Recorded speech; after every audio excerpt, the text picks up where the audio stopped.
ដើម្បីគ្រប់គ្រងអនុវត្តច្បាប់ថ្មីមានសិទ្ធិភាពនៅឆ្នាំ 2016 ក្រសួងមហាផ្ទៃបានត្រៀមរៀបចំនៅផែនការសកម្មភាពមួយសម្រាប់រឹតបន្តឹងការអនុវត្តច្បាប់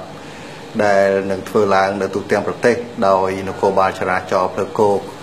នៃស្នងការដ្ឋាននគរបាលរាជធានីខេត្តនិងអគ្គស្នងការដ្ឋាននគរបាលជាតិហើយការរឹតបន្តឹងនេះគឺយើងធ្វើការងារពីរក្នុងពេលតែមួយទី1គឺការផ្សព្វផ្សាយអប់រំគប់ផ្សំជាមួយនឹងការរឹតបន្តឹងអនុវត្តច្បាប់ក្នុងនោះគឺយើងអនុវត្តនឹងការធ្វើការពិន័យនៅករណីល្មើសច្បាប់ចរាចរណ៍ផ្លូវគោកថ្មីហើយក្នុងរយៈ1ឆ្នាំពេញនេះគឺ2015នេះយើងបានធ្វើការផ្សព្វផ្សាយដល់ប្រជាពលរដ្ឋឲ្យបានដឹងហើយនៅក្នុងសារទាំងនោះអញ្ចឹងវិធានការត្រួតពិនិត្យនេះយើងសង្ឃឹមថានឹងធ្វើឡើងមានដោយតម្លាភាពនិងប្រសិទ្ធភាពខ្ពស់ហើយនឹងផ្សព្វផ្សាយដល់ប្រជាពលរដ្ឋឲ្យបានដឹងជាមុនថានគរបាលនឹងចោទធ្វើសកម្មភាពក្នុងយុទ្ធនាការអនុវត្តច្បាប់រឹតបន្តឹងនៅឆ្នាំ 2016 នេះ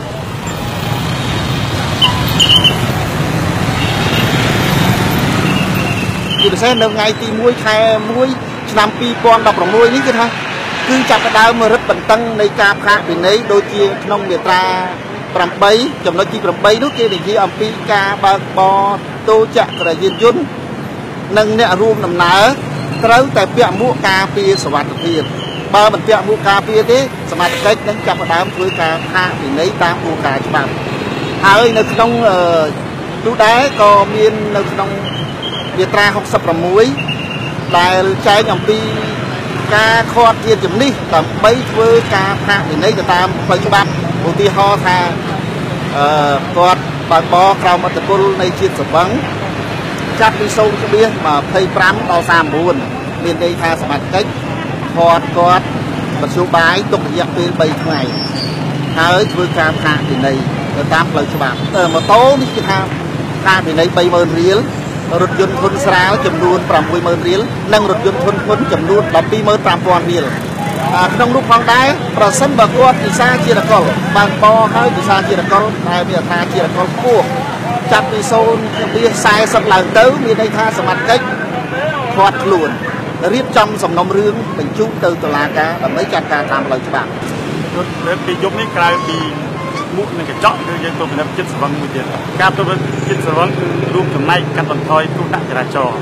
នៅពេលដែលគាត់ញ៉ាំស្រាស្រវឹងទៅគាត់បើកបរបាត់ម្ចាស់ការ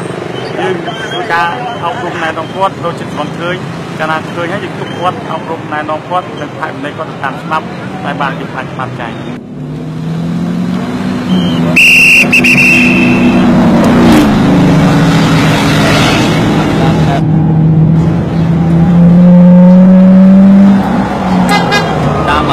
ច្បាប់ចរាចរណ៍ផ្លូវគោកគេបាននៅក្នុងជំពូក 3 នៃមាត្រា 17 គេបានកំណត់នៃការគ្រប់មធ្យោបាយយានយន្តធ្វើដំណើរនៅលើដងផ្លូវសាធារណៈនៃប្រជាណាចក្រកំណត់អំពីល្បឿនប៉ុន្តែល្បឿននេះជាបញ្ហាបច្ចេកទេសមួយដែលយើងទាំងអស់គ្នាគួរចាប់អារម្មណ៍ហើយបណ្ដាគ្រោះថ្នាក់ទាំងអស់គឺបណ្ដាលមកពីល្បឿនដោយបងប្អូនប្រជាពលរដ្ឋយើងគ្រោះថ្នាក់ទាំងអស់ដែលបណ្ដាលមកពីល្បឿនវាស្មើនឹង 40% ទៅហើយនៃបណ្ដាគ្រោះថ្នាក់នៅបណ្ដាកត្តាផ្សេងៗទៀតហើយជាលក្ខណៈបច្ចេកទេសការត្រួតពិនិត្យល្បឿនការថតយើងមានកាមេរ៉ាថតល្បឿនរាល់មធ្យោបាយយានយន្តដែលធ្វើចរាចរណ៍លើដងផ្លូវសាធារណៈវាចូលរួមចំណែកក្នុងការកាត់បន្ថយនៃអត្រាគ្រោះថ្នាក់ចរាចរណ៍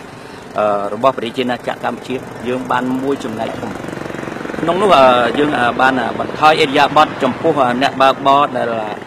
ល្មើសក្នុងល្បឿនកំណត់យើងបានរួមចំណែកក្នុងការផ្សព្វផ្សាយអំពីផលលំបាកនៃគ្រោះថ្នាក់ចរាចរណ៍បណ្ដាលមកពីការបើកបរលើសល្បឿនកំណត់ដូច្នេះគឺដើម្បីឲ្យធានាសុវត្ថិភាពក្នុងការធ្វើចរាចរណ៍ទាំងអស់គ្នាសមត្ថកិច្ចគឺសំណូមពរទី1គឺត្រូវគោរពច្បាប់ចរាចរណ៍ផ្លូវគោកបើកបរក្នុងល្បឿនយឺតមិនបើកបរក្នុងស្ថានភាពស្រវឹងហើយត្រូវគោរពសញ្ញាចរាចរណ៍ជាដើមឡើយហើយបញ្ហាទី2គឺត្រូវបើកបរដោយការយោគយល់អធ្យាស្រ័យហើយបញ្ហាទី3គឺត្រូវគោរពគេហៅថាសញ្ញាចរាគោរពសញ្ញាចរាចរណ៍និងការបញ្ជាចរាចរណ៍របស់នគរបាលដើម្បីកុំឲ្យមានការខុសស្ទើរ